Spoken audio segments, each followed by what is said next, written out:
Hello, it's Lisa, and this is lesson 30 of my B1 course for intermediate learners for those of you with an IELTS score of between 4 and 4.5. And today's lesson, being lesson 30, is a review lesson, okay? And that means we're going to review what we did in lesson 26, which, if I'm not mistaken, was on make and do. And then lesson 27 was appliances, and gadgets. Lesson 28 was defining relative clauses. And lesson 29 was quantifiers. So if you need extra help with those, there's quite a lot of grammar in there, and grammar that we tend to use quite a lot.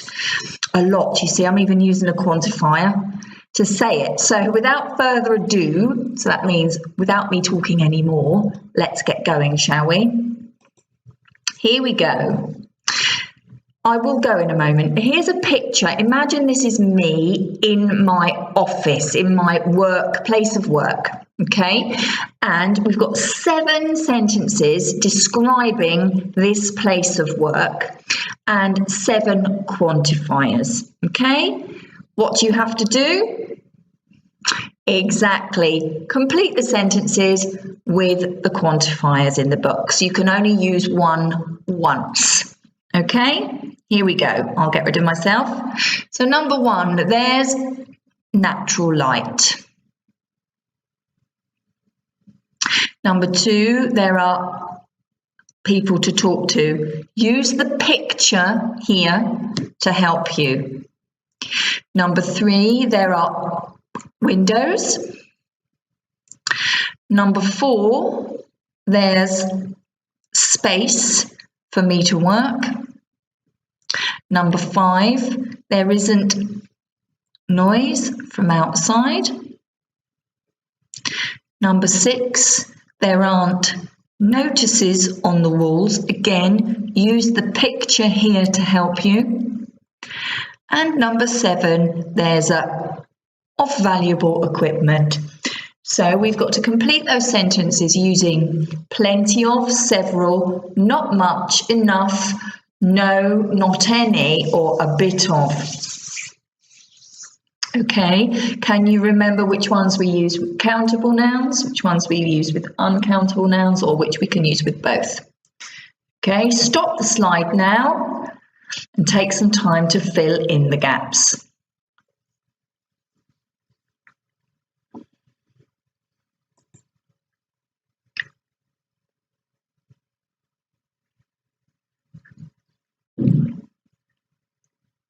I'm going to give you the answers now. Ready? Here we go. So, looking at this picture, there's plenty of natural light. 2, there are no people to talk to. I work from home on my own, so there we are. 3, there are several windows.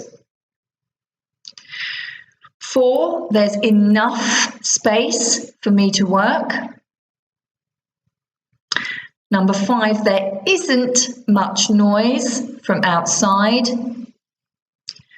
Number 6, there aren't any notices on the walls.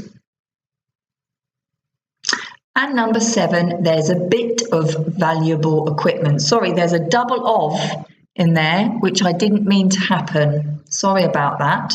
So take that of away. There's a bit of valuable equipment. Okay. Now there are probably more possibilities there than I've given you. So for example, you could say it's a question of opinion. There's enough natural light, but enough and plenty of, okay, are both used with countable or uncountable nouns. And here we've got natural light, which is uncountable. Okay, what's the difference between plenty and enough? Do you remember? Yeah, so plenty of natural light is very positive. It means there's more than I need in a good way. Enough natural light means the right amount, exactly what I need. Okay? There are no people to talk to. Clearly in the picture there are several windows. Yeah, so a number of windows. There's enough space for me to work, or you could say there's plenty of space. But if you look at the desk, I think it's just the right amount. Yep. There isn't much noise from the outside. Yep. So noise is uncountable. Okay. So you couldn't say, I suppose you could say there isn't any noise from outside. But then the problem is with the next one, there aren't any notices. So notices is countable. Yeah. So there you have to use any. You can't say there aren't much notices. You'd have to say there aren't many, or there aren't any. In fact, there are none. Yeah. So we'd use that there. And there's a bit of value equipment, one computer by the looks of it. Okay. What about describing the place where you work? Yeah. Take some time now to describe your workstation. Is there natural light? How much? People to talk to? How many? Windows? Are there any windows? Is there enough space, or plenty of space, or no space? Yeah, you get the idea. Sit down, and there are only 7. Just take time to use them naturally to describe your place of work. Remember, I always encourage you, I think it's really important to personalize the language, which means make the language true for you, which helps your memory. Yeah, and it's also natural. We use language for a reason, and it's very natural to describe the place where you work. For example, I can describe my place to you. I'm interested to know about your place of work, of course. So please take the time.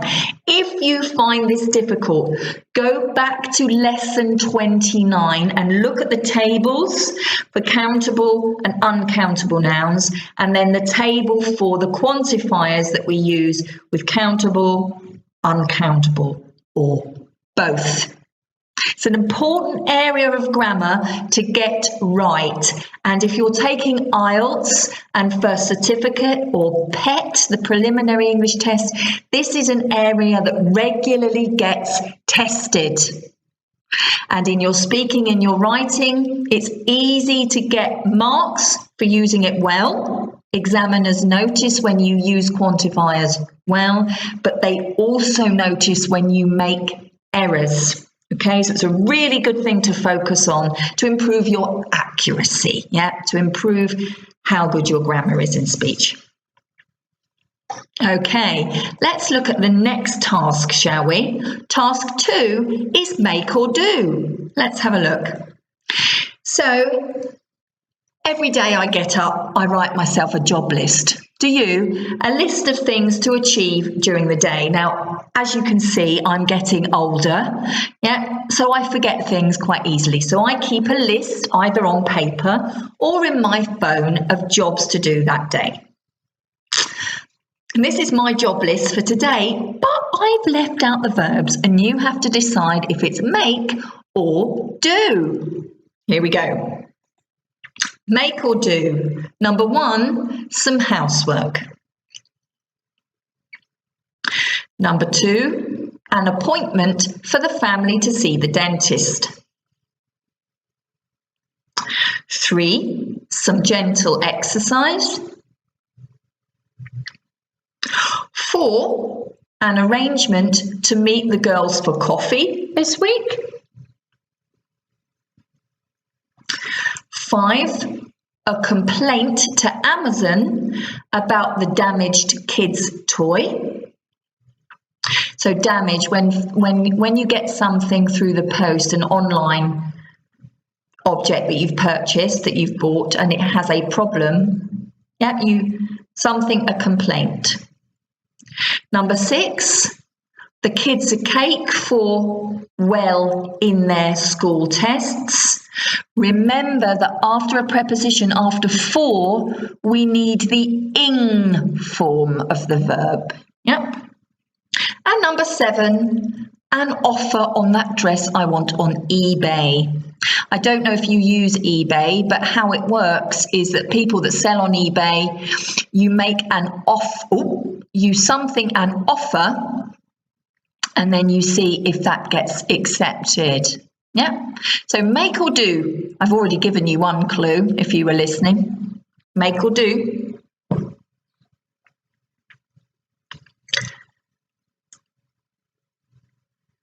Okay, so if you need more time, stop the slide now.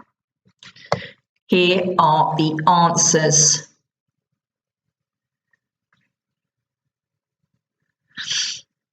Do some housework, make an appointment, do some exercise, make an arrangement, make a complaint, make the kids a cake for doing well. Remember, we use the ing form after prepositions. A cake for doing well, not a cake for do. A cake for doing well in their tests. And make an offer on that dress I want. How did you do? Okay, so there's no magic formula that I can give you for make or do. You just have to learn and use them. And notice when, perhaps if you're listening to songs or you're reading an English or American newspaper or magazine or blog or whatever, notice, sit down and notice. Think today, okay, I'm going to look for make and do and see how they're used, and keep a note of anything that you think is useful. This was from lesson 26. Okay, so if you're just doing the test to see your level, go back to lesson 26 and there's lots of practice on make and do. Brilliant. What's the next task? Here we go. This is from lesson 27, which was on gadgets and appliances, machines that we have around the home that make our life easy. Yeah. And what I'd like you to do is see if you can guess the appliance from the description below. Okay. Number 1. Shall I take myself away so you can see the picture? Here we go. Number 1, it's a gadget which is used for boiling water. Yeah, and it's in this picture here on the right.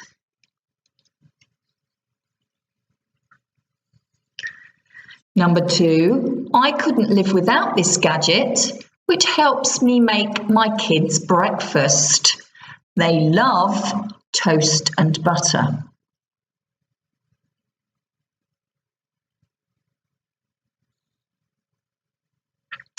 Number 3, this is a machine which keeps my carpets clean.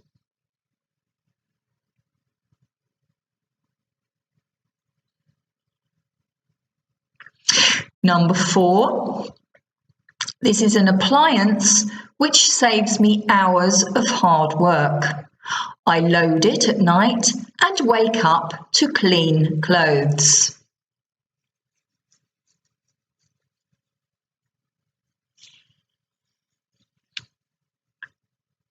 Number 5, this is a gadget which I avoid as much as possible. I hate doing this. We use it to smooth our clothes and bed sheets.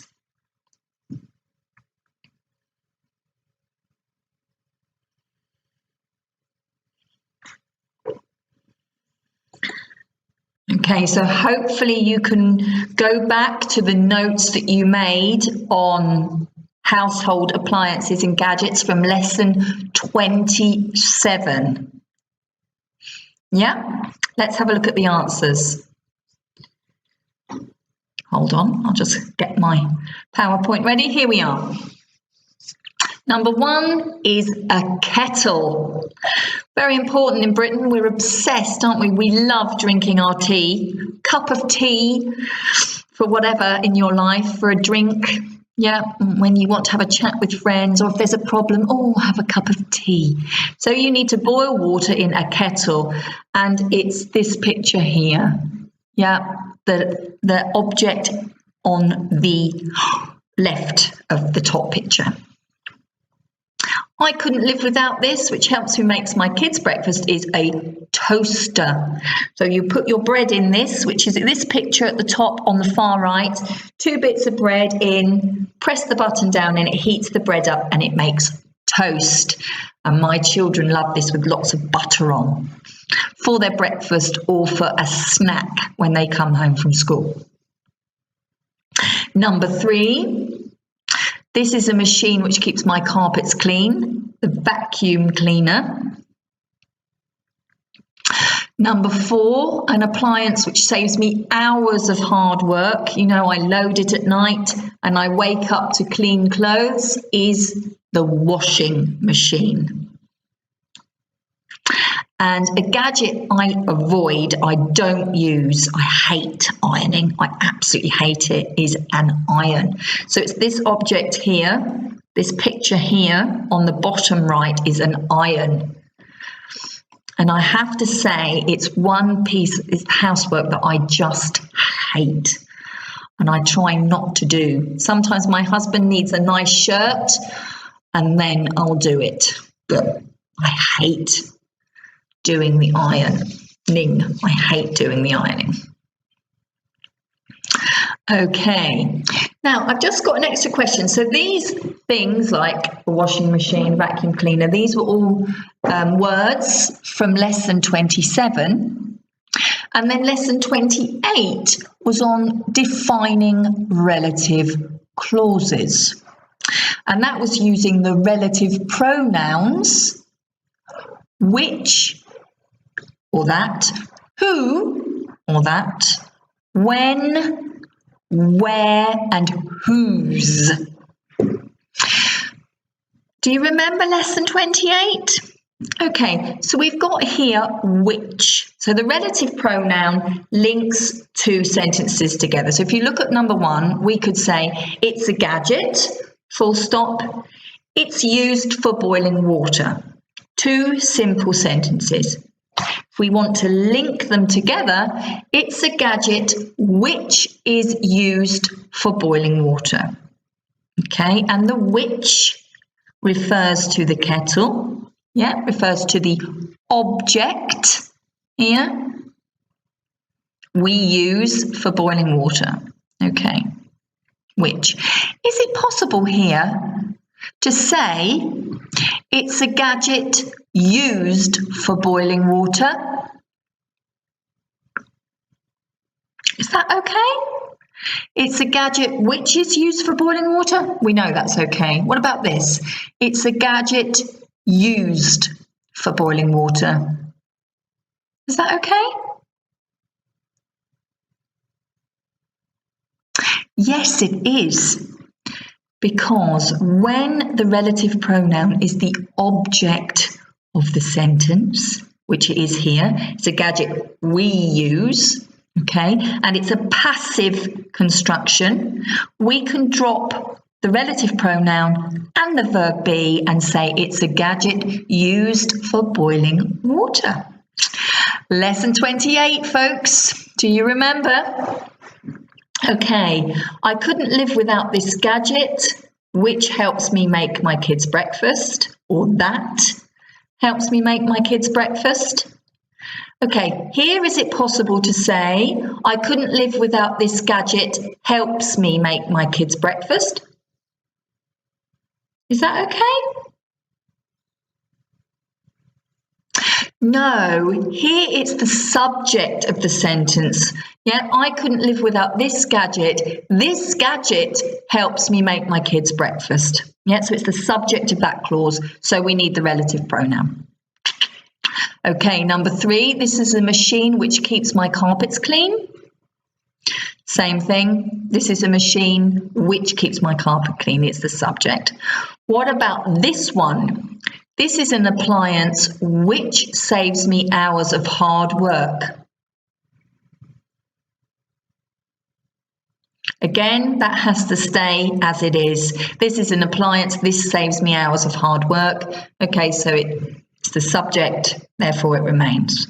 Okay. Number 5, this is a gadget which I avoid as much as possible. So the 2 sentences would be, this is a gadget, I avoid it as much as possible. This is a gadget which I avoid, or this is a gadget I avoid as much as possible. Now, if that's tough, please go back to lesson 28 and get some more practice. Aha. Okay, let's look at the final task today, which is on choosing the correct noun and its correct relative pronoun. Okay, so you've got to fill in the definitions and fill in the correct relative pronoun, which could be who, whose, which, where, or when. Okay, good luck. So we've got the words an internet addict, an internet cafe, downtime, a technophile, and a technophobe. Number 1, is a person, loves technology, whereas a hates it.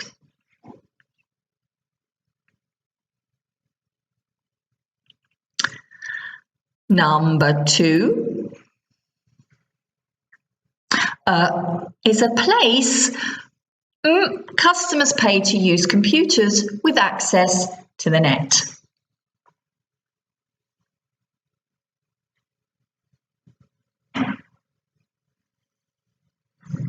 Number 3, is you aren't working and it's essential to physical and mental well-being.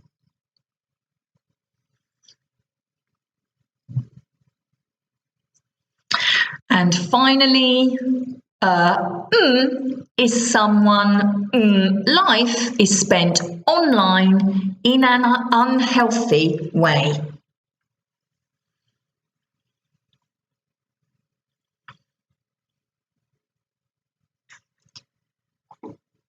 Stop the slide now if you need more time. Here come the answers. A technophile is a person who loves technology, whereas a technophobe hates it. An internet cafe is a place where customers pay to use computers with access to the net. Here we need an because of the vowel sound in, yeah, and we need place where.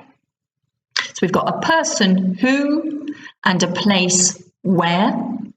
Number 3, downtime is when. So downtime, time, is when you aren't working and it's essential to physical and mental well-being. It's a real buzzword at the moment, isn't it? Having some downtime, yeah, time when you just relax, when you don't work. And number 4, an internet addict is someone whose life is spent online in an unhealthy way. So there we have the relative pronoun which shows possession. Okay, so that concludes today's review. Yeah, quite a big area of grammar covered there. So if you have any problems, go back to the lessons, go back to the quizzes, maybe go to a good grammar book, okay? There are plenty of questions you can ask online if my explanations if you need further practice, okay? I hope you've enjoyed it and I look forward to seeing you for lesson 31, okay? Thanks very much. Take care. Bye.